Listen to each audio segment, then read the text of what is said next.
On top of the town, it's all about you. Good evening and welcome to Talk of the Town, the platform where we talk about what really matters in our community. Tonight's conversation is not an easy one, but it is a necessary one. We often think about child abuse, exploitation and human trafficking as problems that happen somewhere else, in other cities, other countries or on the news. But the reality is that these threats are present right here, even in communities like Centurion. And perhaps the most dangerous part of this issue is not only that it exists, but that many parents, caregivers, and even schools struggle to acknowledge it, but talk about it or know how to respond when warning signs appear. Tonight, we are not here to accuse, panic, or shame anyone. We are here to inform, educate, and equip you so that if you ever become aware of a situation involving a child, you know what to do, when to do it, and how to do it. We are joined by two people who work daily on the front lines of protecting children. Dani van Logrenberg from the National Centre of Child Protection. And we have Karen, the A-Team Gauteng leader, whose face we are not showing on the show tonight for protection purposes. 821 is an organisation internationally recognised for its work combating human trafficking. Thank you both for being here and for the work you do to protect the vulnerable among us. Dani, when people hear terms like child abuse, child exploitation or child trafficking, many still think that it is rare or exaggerated. From your experience, how real and how present is this problem in South Africa, and specifically in urban communities like Centurion? Well, unfortunately, it's quite relevant. I would say that within any street in Centurion, from where there's not a lot and up to where we've got the richest of the rich in Centurion, the chances that there is some form of bullying, child abuse, child neglect going on is close to 100%. So unfortunately, we no longer have situations where we work with schools and in a classroom we've got 90% kids that have no issues, no abuse, no bullying, no neglect, no concerns at home, no divorced parents, nothing like that. We don't live with that anymore. We actually see the numbers going in the opposite direction, where more kids are being exploited, more kids are being bullied, abused, neglected and hurt. The problem is, however, where can we send them and where can they go to get the assistance that they need? Karen, does this align with what A21 is seeing on the ground in Pretoria and surrounding areas? Yes, definitely. We see a lot of trafficking, not necessarily like kidnapping, but online trafficking. And we see that mostly in your urban areas because children are on social media like the whole day. So it's a different kind. But neglect, for instance, also leads to children being on the phones, being vulnerable on social media, which is then a target for traffickers to exploit them online. Many people imagine trafficking as children being kidnapped by strangers. Can you explain what child trafficking and exploitation actually means in real life and how subtle it can be? Yeah, we do see kidnapping. But it's actually becoming less because it's so easy to traffic children online. So kidnapping happens, but what we see in a country like South Africa, there's a lot of family members and friends that actually sell the children, either into prostitution or forced labor or child labor, sex slavery and so on. So the problem is mainly sexual exploitation, but also forced labor, child marriages, which we see in South Africa as well, and then a lot of online sexual exploitation, which is another form of human trafficking that is growing extremely out of proportion, actually. So, there's a lot of different types of trafficking in South Africa. Also organ harvesting, which we see under like different culture customs. So trafficking is growing and it's bigger than we actually perceive. Dani, from your perspective, what are some of the most misunderstood aspects of child exploitation? So I'm going to add on to what Karen said, and I 100% agree with her. Parents actually think if their kids have the best and the newest smartphone, They have made it. And kids actually get shy to be at school with not the newest iPhone or the newest Samsung or the newest whatever phone they can think of. That's a massive concern, because what social media does in general is creates this fake perception of who a person is. And kids are more vulnerable to that than adults. We are at a stage now, for example, where many years ago we'd be on Facebook for a lot of hours in a day, and you'd link up with people that you last saw at school, etc. We actually don't do that much anymore. The only people currently on Facebook are the people that want to complain about something. And sorry if it sounds nasty, but that's the way that I view Facebook at the moment. Our kids, however, saw that. They saw the way that we used it. And they saw the entire world of smile for the camera. Now it's your first day of school. Smile, you're at a rugby game. Smile, you netball, hockey, you name it. So the kids saw that. Now they're actually living it. But the difference is they've got more apps that they can live that on. Instagram, TikTok, Snapchat, which is terrible, Discord, and don't even want to complete the list of all the apps available. So what our kids are now doing is they literally, and I'm going to add on, selling themselves to the highest bidder. Because there's no ways that your child of 12, 13, 14, 15, 16 knows 500, 600 people. And they're only doing things for the likes. But now you'll see our teenagers actually do the following. Their Instagram profile, for example, is completely empty. No posts. But they do these reels or these shorts or whatever you want to call them.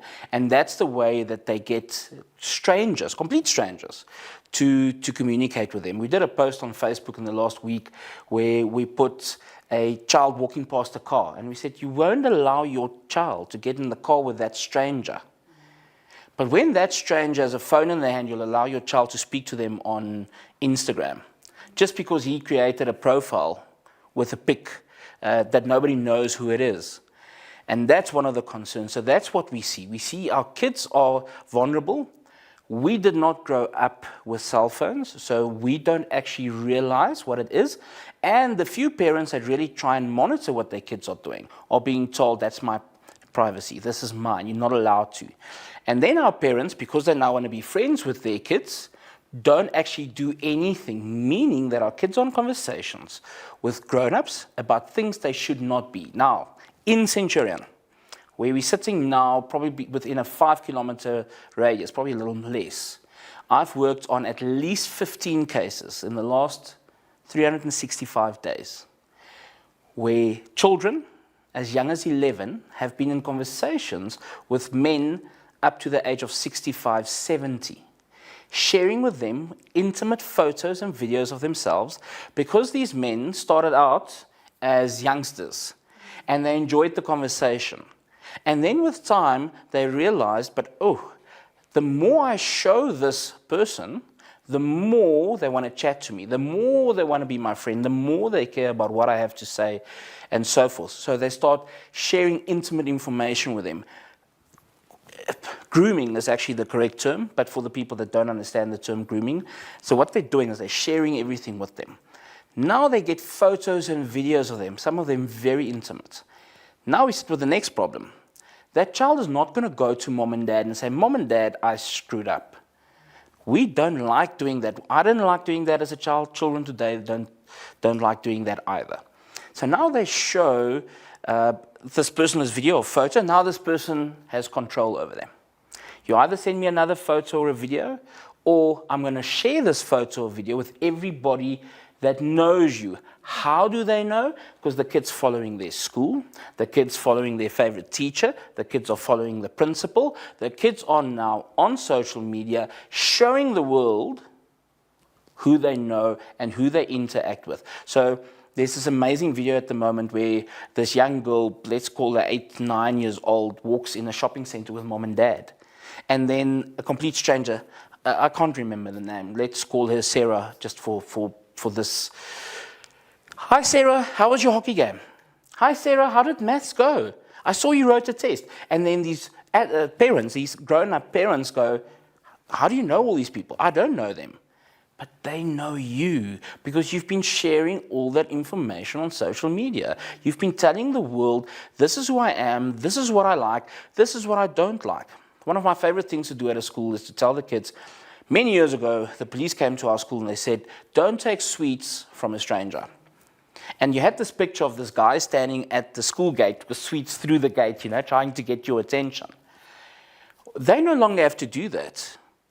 They already know your favorite color, your favorite sweet, your favorite sport, where you are, when you're there, when you're home alone, you like whatever restaurant better than other Spur or whatever. So you've already shared that information. So grooming has gotten so easy because I don't start with, hi, what is your name? I start with, I also have a puppy, guess what, with the same name as the puppy you got last week. So we already have that thing where we start our conversation 6, 7 steps in. And that's also what we see with our teenagers. They want to get married after 1 week's conversation because they get to chat on WhatsApp until 3, 4 in the morning. Because our parents don't want to parent anymore. They want to say, listen, you be my buddy. Do what you want without knowing the dangers that lurk in the dark. Thank you, Donnie. This question I want to pose to both. Karen, will you please answer first? One of the realities we see is resistance from parents, schools, and even communities. To talk about these issues, why do you think there is such reluctance to acknowledge what these dangers exist close to home? Fear of reputational damage, fear of causing panic, fear of getting it wrong, what would you say? What you said is very true, and I've really experienced a lot of resistance from schools, especially in your bigger Pretoria East specifically. I think that teachers and parents don't realize that their children are in danger. They think of human trafficking as children being kidnapped, like we've seen in the past, but parents don't know that if they give their child a device, a smartphone device, they're actually opening that child to the world and to potential trafficking. So I see that parents, it's like we say in Afrikaans, like to put your head in the ground and just pretend that it's not happening. So also in schools, I've realized that a lot of schools are extremely busy. They've got very busy schedules and they just don't have time for someone to come in and do the training. But I've actually received so many complaints or so many children that are already being trafficked online, already being sexually exploited online, that there's such a huge need for the teenagers in this area to know the truth, to know what to look out for. But I do feel like even churches sometimes feel, it's maybe not their task to educate people, and then also the schools. We do get a lot of opportunities outside of Pretoria area where schools are open for this kind of training. But unfortunately in this specific urban area, I'm really struggling to get into the schools. So she's much nicer and kinder than I am. I'm not even going to deny that.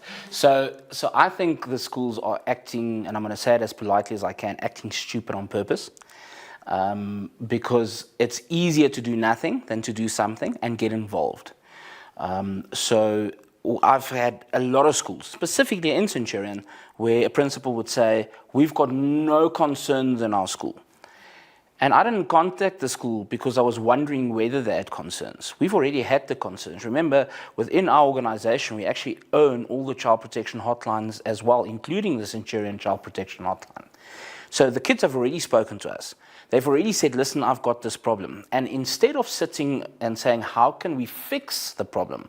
They deny the existence of a problem.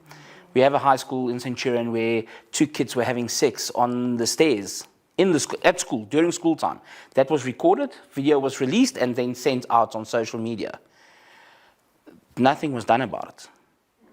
And that's illegal. That's supposed to be reported. There's no option around it. SORMA Act Section 54 is very clear on what should happen. Section 110 of the Children's Act is very clear on what should happen. So the fact that the schools don't want to get involved and they see trafficking, child protection, all of that as a no-no because somebody's going to get involved is very sad. They shouldn't see it. We should have open communication, open doors. And I'm not complaining. We speak at most schools in Centurion. But there must be more done. We cannot have churches, schools, etc., that have this policy of we care about kids, but we're not going to protect them. That makes absolutely zero sense.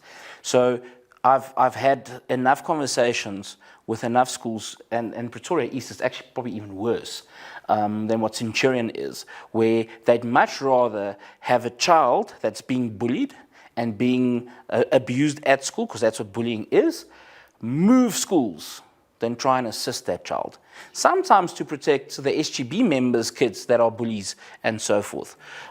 So that's completely unacceptable. We need to take a tougher stance. I spoke to a school once where the girl was being rented out by her parents over weekends. So, and that happens a lot in Pretoria. Parents don't have money, they might have drug habits, etc. They rent out, in most instances, their daughters, but boys as well. They rent out their kids, and then that child needs to go to school on Monday. That child cannot just have a normal life on a Monday. But we need to also remember now that that child and the way that they now view the world and understand the world impacts her or his friendships and their relationships. So all of a sudden you're going to have an innocent boy, an innocent son of some parents sitting next to a girl that is not loose or anything. She has been exposed to certain things that makes her act in a different way. And that means your son is now in trouble. So without having these kind of conversations, we are even putting the innocent children at complete risk. And that cannot be accepted. And that I don't only say as somebody that works in child protection, and I've been in child protection for 16 years. I also say that as a dad with two amazing kids, that I'm always concerned I can teach them everything in the world, and they can be these amazing kids and these amazing teenagers. But by them allowing the wrong friends into their lives, the wrong people into their DMs on social media, I'm actually opening the world to them as well. We need, as parents, to be better. In Centurion, we currently see that more than 50%, so we used to be a Christian country, so we had more than 80-90% Christians. And we currently see that that number has actually dropped to just over 50%. Close to 50% of our children are either agnostic or atheist. And I'm not speaking, and obviously other religions as well, but that also now influences. That shows you how the church's influence has dropped. And that to me, as a Christian, is very sad. And I've tried with churches, I've spoken at many a church, and then afterwards the people would be, oh, can't believe this is happening. How? Don't you know? Don't you watch the news? Don't you read your newspapers? Or have you been guarded as such? And I mean, I don't want to now go between English and Afrikaans schools, but I mean, the Afrikaans schools definitely want to keep everything inside. Every bully instance, everything. With the problem is once we get those cases, they have gone so far that to assist is really, really difficult. I had a conversation with an aunt the other day. So when we got involved with the child, she was only 15 years old. Now she's 18, she's overseas, she started her life. But she was so abused and nobody assisted her. She was at the school, with the school counselor. She had all those conversations, but nobody wanted to step in and help. And I remember, I don't know how she got my number, and she made contact, and it was like a Friday afternoon, and she said, I even got your address, I'm outside the gate. So I went outside and I had a chat, and I looked at this little girl and I'm like, I can't believe nobody's helping. They're all saying the right thing, you know, they're all making the right noises, but nobody's helping. And we stepped in, we got her placed, removed from her parents, got her placed somewhere, and she's now booming. They told her in her first school that she won't make matric, she must probably redo a grade, etc. You know what? She didn't fail once. She jumped from a 40%er to a 65%er, which is absolutely amazing. And the only thing she needed was somebody to say, you know what? I'm going to help you. But she tried that. And we cannot allow kids that need assistance And I want to add to what Karen said as well, and she said it so well. When I was at school, they spoke about stranger danger. We're not that concerned about stranger danger. We are, because it's bad and social media brings strangers. But you know who the people are more than 85% of the time that hurt kids? People either in the household or close to the household. And I'm not talking about fake abuse because of divorced parents and one parent now all of a sudden saying this dad is doing this or this mom is doing this. I'm talking about real abuse, etc. 85% of the time, that little girl that's chatting to this stranger that we obviously at schools tell her might be from Russia, Nigeria, Ukraine, whatever, is sometimes her uncle. And that is very sad because he's got intimate info that he uses to break that poor child down, and then they hurt them. And then they sit at a school and a principal stands up proud. We don't have abuse here. We don't have bullying. So where's that child going to go for help? Mom? If mom's brother's the one that's raped her? No. We need to be able to get to these kids so we can assist them. Thank you, Daniel. Thank you specifically also for that positive story in this very negative subject. Karen, schools often avoid these conversations because they worry parents might think something is already wrong at the school. From your experience, what is the cost of not having these conversations? Well, just more and more children being exploited. And you can imagine a child or a young girl who now send naked pictures of herself to this random person on the other side of the world, and what most of the time happens, those pictures go onto your porn sites. So that child will always have that thing in her background, in her mind, that her pictures are on Pornhub, whether she knows it or not. And this is the big problem, because it will always catch up with them. Once they grow up and they start finding jobs and so on, those pictures can never be deleted from the dark web. And like I said, this will catch up with the children. So not talking to the children about this, not teaching them what to look out for, the danger signs, not teaching them the grooming signs, like you said earlier, will definitely have a huge impact, not only on children today, but in their futures as well. Tani, how do you think schools can approach this topic responsibly without creating fear? Well, just a conversation. So it's so simple. These kids live in homes. At their homes, they've got electric fence, they've got alarm systems. Why? For in case. So why would you be at a school that doesn't do exactly that? Let's put up an electric fence and let's put an alarm system in. That's all we want to do. Let's have those conversations. Let's not have kids. I mean, I read in court papers once where the girl only had a bikini on her Instagram, profile picture. And the mom said, "It was so cute and innocent." Mom, you are doof. I can't say it to you in any other way. You are doof. Because kids in the past, we were concerned about kids taking naked photos and stuff, and they did. I mean, I remember speaking to a mom who was in complete denial. She walked in on her 11-year-old daughter using a flashlight to do things to her own body, because that's what the person on the other side of the line wanted, and she took a video of it. And that mom thought, my beautiful innocent girl, and then she walked in on it. And then she shocked, and then unfortunately broke the phone, so we kind of lost the evidence that we needed. But luckily for us then, in that instance, mom is now awake. Like, you allowed your 11-year-old free access to a cell phone at any time, day or night, with uncapped Wi-Fi. And you think you were mom of the year, you are not. I'm sorry. And I know, like I said, she's nice. I'm not that nice. And it's not because I don't want to be nice, but I think it's unacceptable, because that little 11-year-old is not going to be 11 forever. But her life has now changed. Now we need to keep in mind. So, and what we see in the industry is now they don't even ask you for a nude photo anymore. Just send me your smile.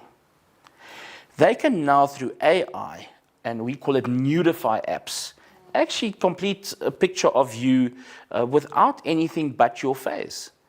And that's enough, and they still use that. I remember one girl saying, and I'm going to say it in Afrikaans because that's the way she said it, she said, "Oom, ek het regtig nie daai foto gestuur nie." I believe you. I've got no doubts, because in the past, that was the thing, was a naked photo. They don't need naked photos now. I remember doing training at a school, and I put the principal, which was a male, in a pink bikini. And I remember teasing, I asked permission before, and I said to him, you're going to be shocked, but I want your staff to see it. And I remember when I put up the photo, I said to them, yeah, I was also shocked he doesn't have chest hair. And then they laughed, because it wasn't about the chest hair. It was this man in a pink bikini. If I can do that to a grown-up man, and I didn't use an inexpensive AI, it was only for that example, a cheap, freely available AI, quickly do this for me. Some of the AIs would say you can't do it and so forth, and most of them freely available will do it. So that is a massive concern. So we need to have that conversation around the table. You pay a security company to look after the grounds. You pay a security company to have immediate access to your school property once the alarm goes off. You do that to protect all the furniture, the computers, all of that. Why won't you do the same for your kids? And that's my simple question. I've never had a good reply to that. They actually don't like that question. But that's all I want to know. If you're going to spend that much money and by the flick of a button have all these vehicles pitch up at your school with people with guns, checking if there's somebody trying to steal a computer, why won't you do the same for the kids? And schools must stop thinking, when we want to have a conversation, that this conversation is showing that things happen in school, that things are already happening in the school. We need to now tell these kids, if this is happening, this is the way that we can help. Because if we don't, I want to go back to my earlier point, the innocent child is also now at risk. I'm going to use the following example. So I coach rugby as well, and my boys are, this year, I coach under 16s. So my boys are now teenagers. They went from innocent little boys, mommy, mommy, mommy, where's my water, to, speaking about stuff that I don't think is healthy. If one of those innocent boys sits next to a girl in a classroom, and that girl has been selling photos on OnlyFans, etc., and she's been hurt and so forth, if she touches that boy's leg, you think he's really going to go, Mom, Dad, girl touched my leg? No, he's going to fist bump his buddies. Hey, she's touching my leg. He's then going to create this picture in his mind that is what love and intimacy looks like. And she, unfortunately, because of what's happened to her, she's going to give me something, I give you something. And that is not a healthy place. And I don't want that for my son, obviously also not for my daughter. So if we don't have these conversations, our kids are trying to navigate that world on their own. It's not new for teenagers not to speak to their parents. The difference, however, is today our teenagers are not only skipping their parents, they're actually becoming more entitled because AI is telling them whatever they want to hear. And now even asking a girl for a naked photo is no longer wrong because I can convince AI that it was a good thing. And that's a concern. So we need to have these conversations and also explain the consequences. Because the problem is, once a child has been trafficked, it's great if we can assist them in the end and we make contact with amazing organizations like the A21 and so forth. But once that girl is back, she's never the same again. That's impacted her, not because nothing is being done. She will either never trust again, or the other side of the coin, she would feel that's the only way that she gets attention and she's loved. And that is not healthy. We need to make better choices and decisions for our children, and we can only do that together. Let's get practical. What are some warning signs that parents, teachers, coaches, or even neighbors should be alert to when it comes to possible abuse or exploitation? So the most important sign, or the first sign, would normally be a change in behavior. So I get a lot of parents that say to me, but I didn't know. And then with conversation, they say, I noticed the following. Yes, because your child would act differently. They'll be on their phone more. They won't allow their phone to be on its own. So even if they just have to quickly go to the toilet, the phone needs to be in the hand. They quickly go to the kitchen to get water or cool drink. Phone is in the hand. So the phone never leaves their side. That means there's something on the phone they don't want people to see. Now, most kids have passwords or blockers on, so you won't be able to access it in any case. But because they're kids, they don't think about that. So they show you certain signs. They withdraw, so they're in their room all the time. They don't speak to anyone. They change in the way that they communicate, so they shorten their answers, shorten their communication with you. So those are some of the signs that we see and that parents can be on the lookout for. Also, listen to the words that they use, listen to the names that they use. So your child will all of a sudden speak about a child, a person, a someone, but you kind of know it's not within their friendship group. That means that person is probably speaking to them online. So they also say things about this person that doesn't make a lot of sense because this person is either too perfect to something. So those, again, are signs and things you need to listen to and adhere to. But at the same time, we must also remember, because our kids are on social media, they also Google stuff and they search for stuff and they ask AI stuff. So they might show you a different picture to what you are experiencing. But again, because they're kids, they don't always know how to regulate that. Especially in divorce setups or post-divorce setups, we'll have people saying, but the child has trauma, or the child has anxiety, or the child has that. And then they'll show you clear-cut Google symptoms. That means somebody is influencing this child. We speak about a complete brainwash of the child, and that's what grooming is as well. It's a complete brainwash. One of the things that parents will also tell you afterwards is, my child started getting rebellious. Of course, because this other person is now telling them stuff like, but your parents are too strict. Your parents don't care. Your parents control you. Your parents are manipulating you. Because that is normally what most groomers and brainwashers do. They tell you what they want to do and they just put it in other people's mouths. And then you become their hero. So they now confide in you and you get to control the narrative. Thank you. Karen, what are specific behavioral or lifestyle changes that could indicate grooming, online exploitation, or trafficking risks? Well, my colleague here said a lot, which is everything is true. He spoke about the isolation, children that wants to be alone more often, children that are secretive on what's happening on their phones, children that, like you said, become rebellious. They will start fighting, start arguing, start saying things like, but you don't support me. The main thing that traffickers do is to isolate their victim and also to break any close relationships. So he is going to, I say he, but the person, the trafficker, is going to encourage a child to break relationships, to not trust anymore, to don't share information with parents or even close friends or teachers, because that then gives them a better kind of gap to target or to exploit the child. We also see that the children might want some more money. They might push the parents for money because a lot of these traffickers will tell the children and threaten them, if you don't give me this amount of money, I'm going to post this on your social media platform or post it on Pornhub, for instance. So the children will then feel trapped, threatened, and they will start finding ways, selling things or stealing money. So that's also a sign that you can look out for. The grooming process, like Dani said, is that firstly isolation, behavior changes, the way they think about things, and then lastly to be exploited. And by that stage, the children will not be free or will not feel free to go and tell an adult about it. We have to remember that children's frontal lobe are only developed by 25.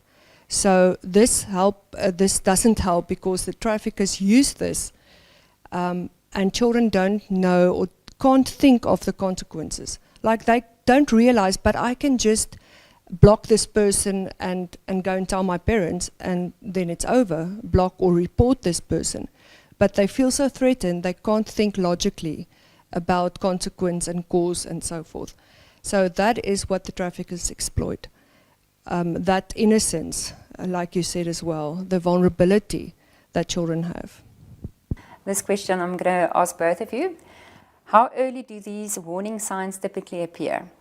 How often are they missed or explained away as normal teenage behavior or a phase?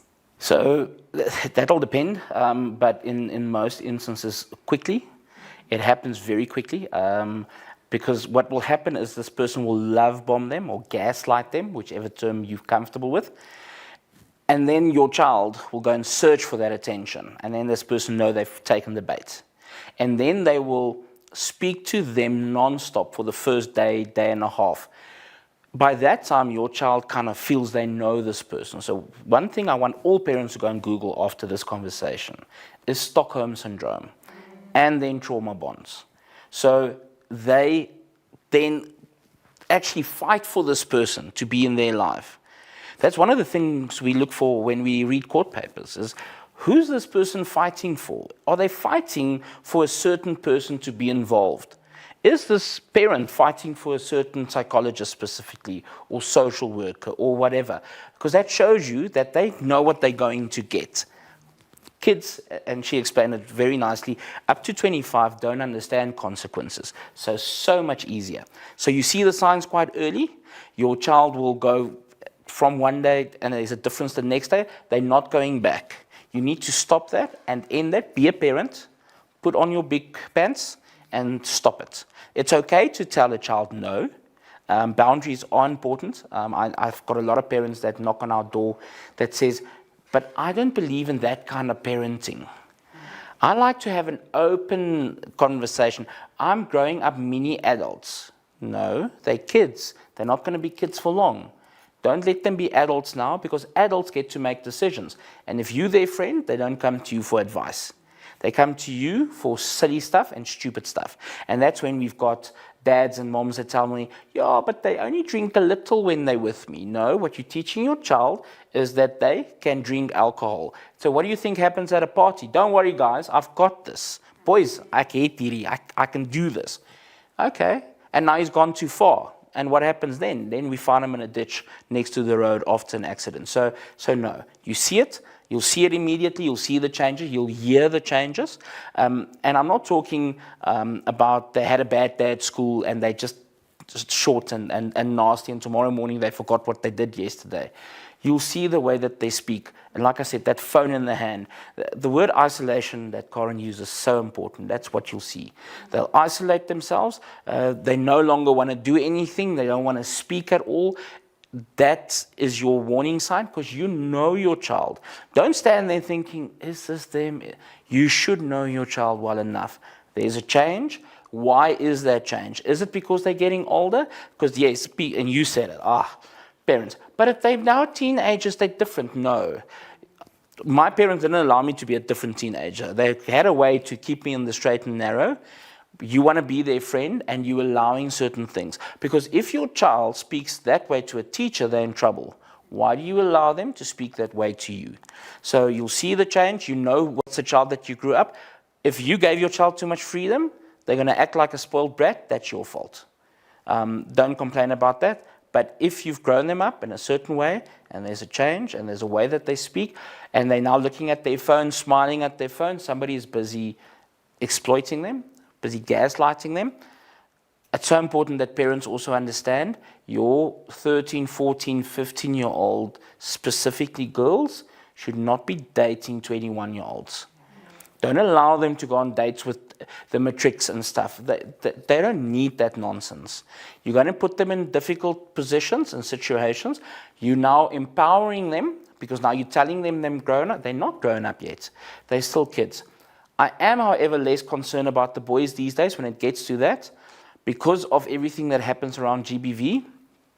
And I mean, GBV in the last year or two has now changed to women and child abuse. Our boys don't feel part of that. So our boys are actually stepping back from the girls, which is making our girls also look outside of school for boyfriends and conversation. We have to always remember, the one thing happens, it has an effect and a knock-on effect on everything else. So the chances, if you've got a high school daughter, that she's dating a high school boy are actually quite slim. That might just be for you and for the people around her to look at, but she's having a conversation with someone else, because the boys are telling us, We get too close, we're too friendly, they tell us we want something, or we're only interested in one thing. We don't have time for that nonsense. So our boys became more immature, more childish. They hate it when I tell them that, but that's the truth. Most boys, I would say, max at 12, and then they don't grow further. And that includes most of us older men as well, probably.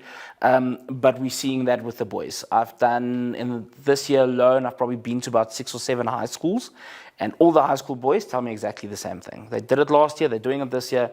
So because of the fact that you tell a girl she's got a nice smile, then she goes on Instagram and says, the boy is harassing me, we kind of not interested. So we kind of push them away, not all of them, but we kind of leave them there, and now we see we kicking ball and whatever's happening, we being boys again, which is great. But the negative of that and the impact of that is that our girls are now having conversations with people that they don't know. And I always tell the girls as well, Chameleon 101 is not a person you want to know. That photo is fake. And it's probably with me somewhere. And then another thing I want to say to the girls before I pass on to Karen, crop tops, the only people that look at girls in crop tops are men in their 50s. Yeah. Mommy, you buying crop tops? Please stop. You are literally putting your daughter on the market. And in every shopping mall she's walking around in her crop top, there's a camera. And somebody operates that camera, meaning that video and photo of her is available. Another important thing that we can add is that parents are so busy nowadays, so they don't know their children.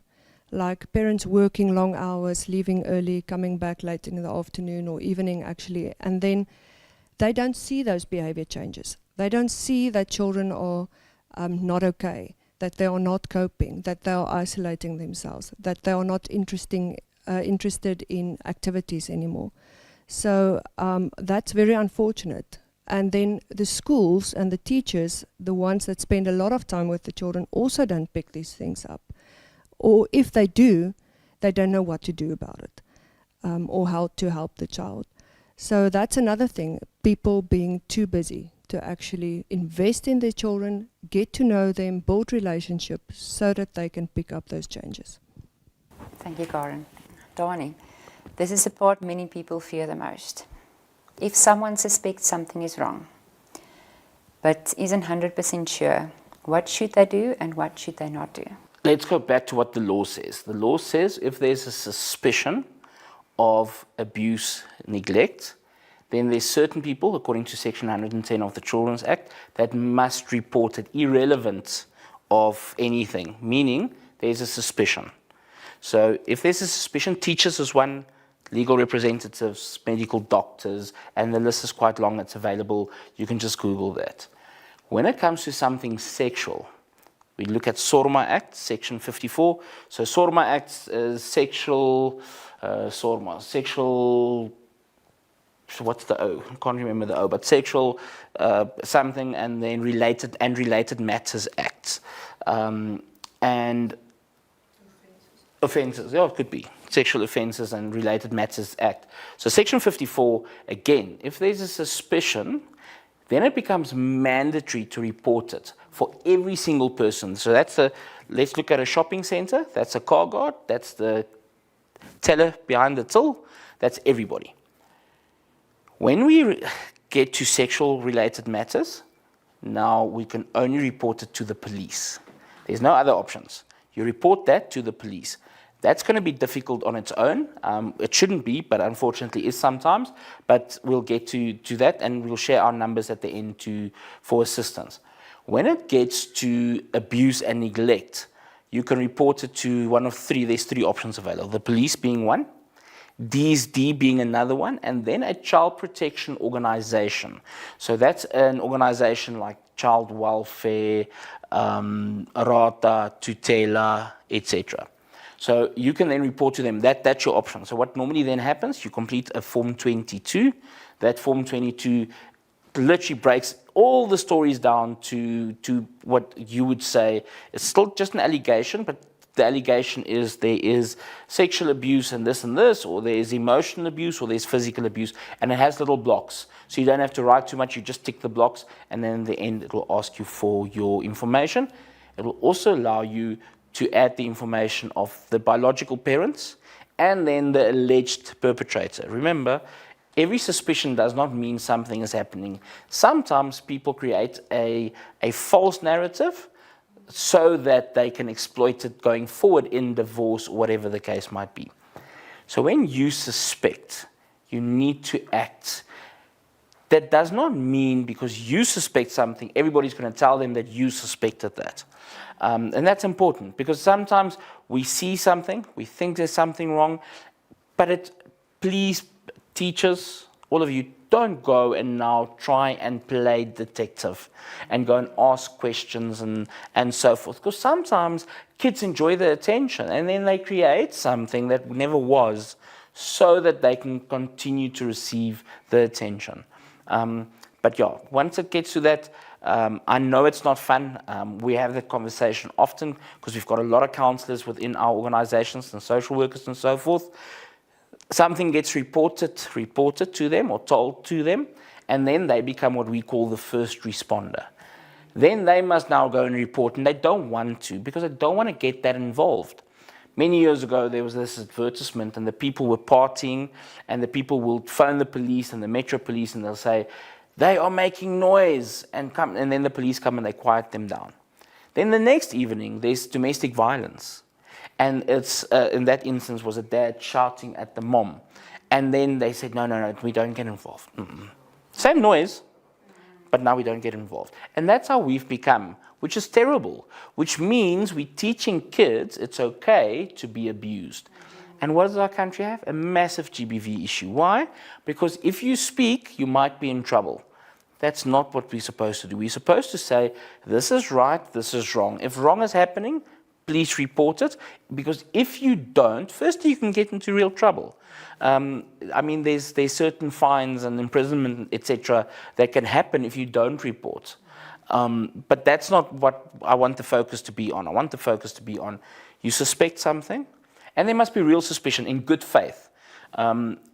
Also, don't. We get a lot, the aunt says, the aunt says, my sister says, the child says, the dad's doing this. Please don't do that. That's weird. And in the end, you're going to be seen as the aunt. If it's real, have the child speak to someone and get assistance. But that process does include the other person having an opportunity to also say what is and what is not and give their part. Please don't do a one-sided thing because you're going to empower a child, or you're going to believe you empower a child, and you're actually going to damage a relationship in doing that.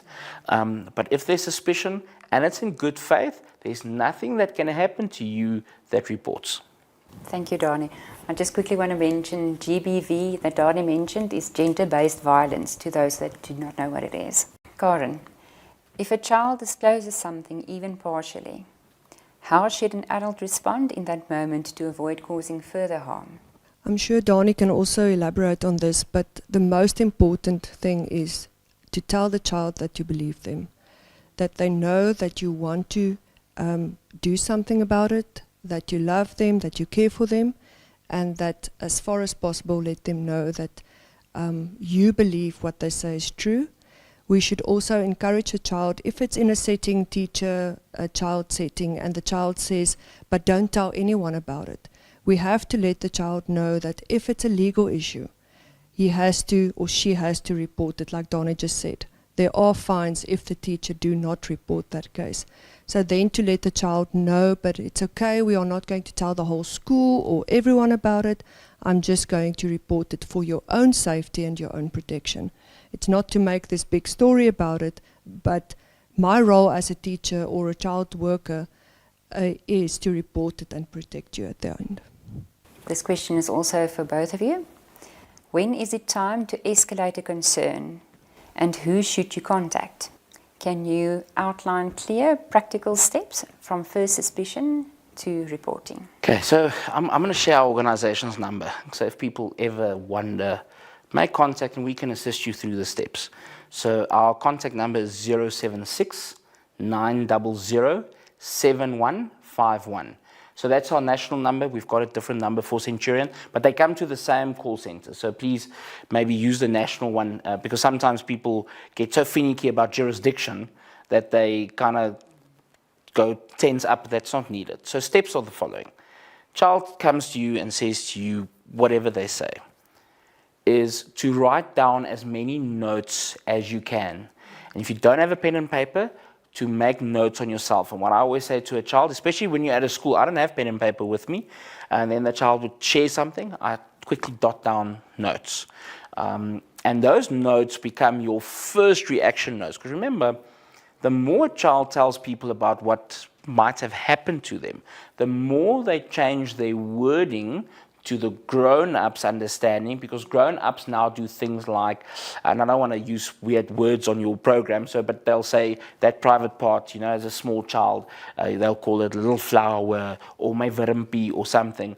Let them stick to that. Please don't go and put words in their mouth. Your job is not to interrogate. Your job is to listen. So, okay, and what happened then? Okay, and so forth. Then also, like Karen said, I think that's so important, be honest with them. It's not about getting them in trouble for reporting, but there's certain things you can't by law keep to yourself. And you can't also not just help them. Not everybody is a police officer or a social worker with DSD, which is the Department of Social Development, or so forth.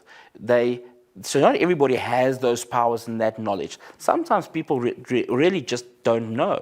We work at enough schools to say most teachers don't know. That's nothing wrong. They probably didn't do the training on that. It's not something, I think, when you go into teaching that you think, what happens in child protection cases? Because I can show you teachers that have gone 10 years without a single case just because they do the classes that they give, there's not that open communication. They don't have a registered class, so they don't see that first in the morning immediate change or personality that comes to the school. They already see the child only an hour or two in, so the child is no longer coming from abuse. They're actually now at school and it's a safe space, so they act differently. So step number 1, make contact with an organization like ours. Share the details. We'll tell you if you can't report to us. So, for example, you are in Centurion. In Centurion, you fall under Verda Park, and Verda Park, they fall under this organization. So there's the contact details. This is what they're going to need. This is what you need to share with them. If they don't have certain information or they wonder, we will share with them what the next steps would be and get them to put something black on white as soon as possible so that the original wording sticks.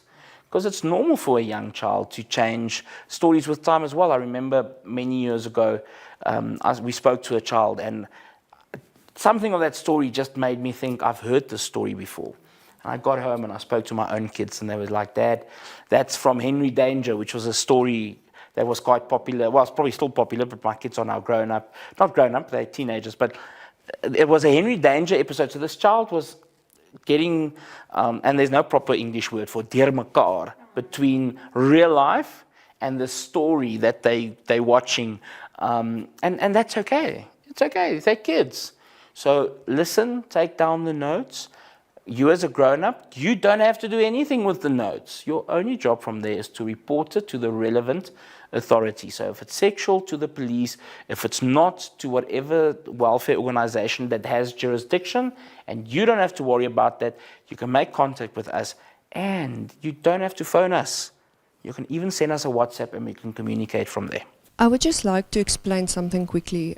Donnie is speaking a lot about gender-based violence, which is also includes domestic violence and so on. Human trafficking, because of the exploitation part, is a little bit different than the gender-based violence. When a child or a person has been sold into prostitution, for instance, like you said earlier, the father or the parents sold this little girl, that is the exploitation. And when you look at the Human Trafficking Act, the authorities or the law will then see if there is this element of exploitation, of being used. So either forcing the child to beg on the street, that is a type of exploitation, because they gain something from it. Also, I've heard recently of children being forced to go and steal, do shoplifting actually, and that's also a type of exploitation. So where there's abuse, but not necessarily the exploitation for their own gain, like selling a child, that will fall under gender-based violence and abuse. But once it is like selling a child for money, like we've heard with the Jocelyn case, the mother received money, and that made it a human trafficking case, because there was a compensation in some form or another. So 821 has a hotline. We vet anything. If you want more information on how to handle the case, they will guide you. They will actually tell you whether this case is a type of human trafficking if you are unsure about it. And they will then send out the DSD, Department of Social Development. They also work together with the Hawks and the police and go and investigate the case that you report, and then keep that on file, and then follow up with you and the case and so forth. So our hotline number is 0800 222 777. It's 24/7 available. If you can't speak English, then you can speak in your normal home language. They do have translation services. And yeah, it's a very effective way of reporting any case. So if you suspect it, report it. Thank you, Karen. It's something that you've also mentioned to before. If there's an interview that you need to go to and you're not 100% sure about the situation, is it a safe place to go to? You can also vet that with 821. Yes, because the big recruitment method for traffickers is false job opportunities. So that's another way that you can phone them and they will say, yes, it's legit or not. Prevention is just as important as intervention. What conversation should parents be having with their children, and at what ages, to reduce vulnerability? So prevention is very, very important. 821 focuses a lot on awareness and prevention training, where we teach children from preschool age up to high school level, students, professional workers like your nurses and so forth, on how to identify the dangers of human trafficking. So firstly, we will teach children like what is the grooming process, what makes you more vulnerable. If you use social media, using a profile picture, for instance, like you said, Donnie, in your bikini, that makes children more vulnerable. Posting things like, my parents are getting a divorce, makes traffickers actually aware that, oh, there's emotional scars. So then they will also start grooming the child. So I would say start as early as possible without instilling fear. So it's important to tell your 3-4-year-old child to always stick with you as a parent, not walk around in the mall or go and look at something else, but to stay close. Like I said, not instilling fear, not saying, oh, but someone is going to steal you and you're never going to see me again, and you have to be careful, because we don't want our children to grow up scared. So another thing, online, start as early as possible. Tell the child that, remember, what we see online is not necessarily always the truth, and they should also know that whatever we put online is maybe something that's going to catch up with you later on, like I said earlier.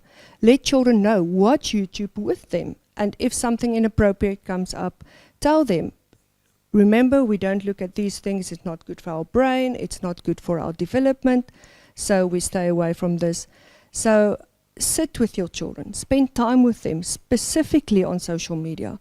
Let them know there are dangerous things out there. There are dangerous people out there. Let them know that if someone invites you, it might not be that 16-year-old boy or 25-year-old young man that is inviting you, but that things like AI exist. Be open. We always say, if you have an open relationship with your child, then your child will most probably come to you when there's an issue. So be open, have the conversations. Tell them, if someone sends you a naked picture or they ask you for a naked picture, you know this is not right. You know that this person is just trying to get something from you or manipulate or threaten you, so that they don't shy away from those things. Be open, let them know the dangers, let them know that there are people out there that are out to exploit them. I just quickly want to mention when my sister was little, she didn't want to hold my mom's hand because she said it was sweaty. So if you have something like that, figure out another way to do it that is still safe for the child, still able to keep the child around you so that they don't wander off. Dani, what role can communities play, neighbours, churches, sports clubs, schools, in creating environments where children are safer and predators find it harder to operate? So the Springboks has given South Africa the Stronger Together hashtag, and that's reality. We are stronger together. So if we can all have these open conversations, and I'm going to go back to the alarm system and the electric fence. Churches have them, schools have them, homes have them. We all have them. So let's bring that closer and let's have these conversations so that the same conversation takes place at a church, at a school, at home, at their sports clubs. Because see, if we have these conversations, we're not going to have sport coaches that only coach to be close to kids. They're going to be passionate about the sport and they want to teach the kids the sport. They're not going to be passionate about kids and then just do the sport because nobody's going to vet them or check them out. Vet the people. So the Department of Education is very hard these days on vetting everybody that wants to work with kids. All the other departments are doing the same. Sports clubs, I coach here at Centurion Rugby Club, so we get vetted every single year. We have to go through the processes, police clearance, you name it. So be strict on that. Don't bypass that. The one unfortunate thing is that very few pedophiles ever rehabilitate. So let's not do that. Let's not appoint pedophiles to work in the gardens and the stuff where kids are. Let's not be silly. Let's have open conversations. Let's make this such a normal conversation that a child knocking on a door, whether it's with a dominee or the school principal or the teacher or a sports club or even, with We Are Centurion, somebody knocks on the door and says, listen, this has happened, that we can help them. It needs to be a normal conversation. It's not taboo. It's not illegal. It's a normal conversation where once we get to child protection, it's unfortunately sometimes a step too late. Let's safeguard these kids before we have to get there. Warn them. It shouldn't be normal for a child that's loved to want attention on Instagram or Snapchat or TikTok. So let's make them feel loved. Let's have those conversations. I'm not saying it's foolproof, but let's at least be stronger together. We all say the same thing, and we then, as a town, like Centurion, say, you know what? Zero tolerance towards bullies, zero tolerance. So whether that is reported to you or Arnold or anybody else, or me or Karen, it shouldn't matter. It's a no. And once we do that, we're going to be okay. But as long as we've got everybody pulling in their own direction, and some people saying, but this doesn't happen, or a church saying, no, it's not that bad, we all should be loved, and we should love everybody. No, I don't want a 2-year-old that's been raped by somebody to love her rapist. Don't get me wrong, I get the entire, we love everybody, but that's a nonsense theory. Let's not go there and say weird stuff like that. Let's be open to the fact that our kids are in danger, just like we were in danger, just like the Gert van Rooyens existed many years ago. The difference now is they still exist. Jocelyn, like she mentioned, it was easy. We had in Kempton Park the other day where a mom and a dad was walking down the street and they literally stopped at every single person they could, and they said, 300 Rand, here's a baby, we need our fix for the day. So, and luckily for us, the person they tried to sell to had our number and they made contact with us. And we could make sure that because that's trafficking, that's selling a child. So we shouldn't be doing that. So let's have conversations, open, honest, frank conversations. If somebody's shy, just call it what it is, phone me, I'm not shy. And then once we've done that, let's all stand together. And it's not about saying, Mom, Dad, julle maak droog, you're in trouble because you gave your child the newest iPhone and they're doing this. No, it's sometimes just a little thing called education. Listen, when you give your child a phone, but you also allow that child to have the phone in their bedroom, and then they don't go to bed and they awake until 1 or 2 o'clock in the morning. Listen, most of us do stupid stuff on our phones at 1 o'clock, 2 o'clock in the morning. The child's no different. So let's not create opportunities to put our kids in danger. Open conversation, everybody at the same table, and let's make sure that when a child is there, that child has maximum opportunity to be safe. Is it foolproof? No. There's still going to be kids that take chances, kids that jump off roofs after they've drank alcohol, kids that go to school with vapes.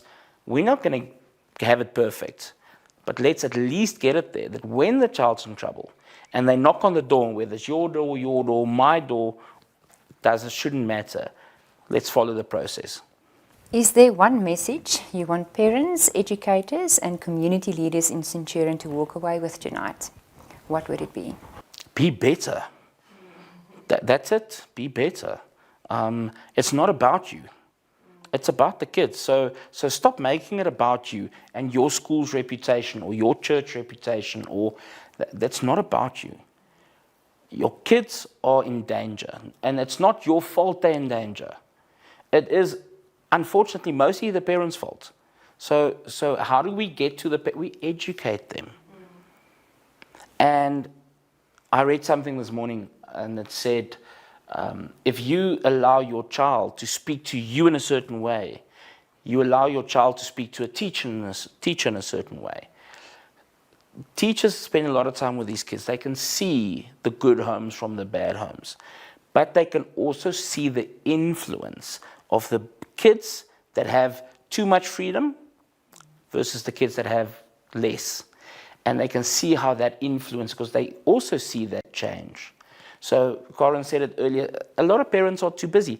If you are currently working to pay for the mansion for your kids to live in, but your kids don't know you love them, I've got bad news for you. You're probably on the wrong path. But you'll be better. Be better. And like she said, if you see it, report it. If you suspect it, report it. Thank you, Donnie. Karen? Thank you. Yeah, I would add to that is just be informed.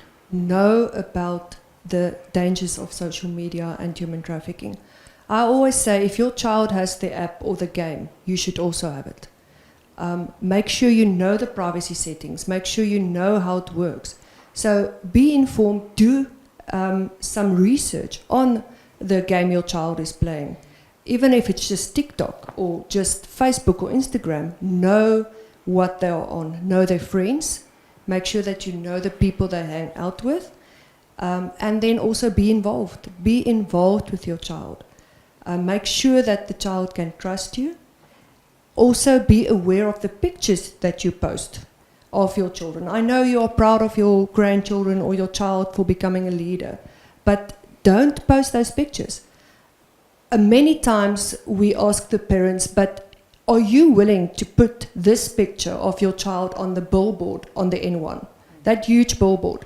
If you are willing to put that picture on the billboard for everyone to see, your child in their school clothes or whatever, sport clothes, then yes, go ahead, post it online. But if not, then why do you want to share it with the world? Because that's exactly what's happening on internet and social media. So be informed, know the dangers, and know the games that your children are playing. Tonight's conversation may have been uncomfortable, but silence is far more dangerous. Child abuse, exploitation, and trafficking thrive in environments where people assume, deny, or look away. What we have learned tonight is that awareness saves lives, conversations protect children, and knowing what to do, when to do it, and how to do it empowers ordinary people to make an extraordinary difference. To parents, educators, and caregivers watching, asking questions does not mean you have failed, it means you care.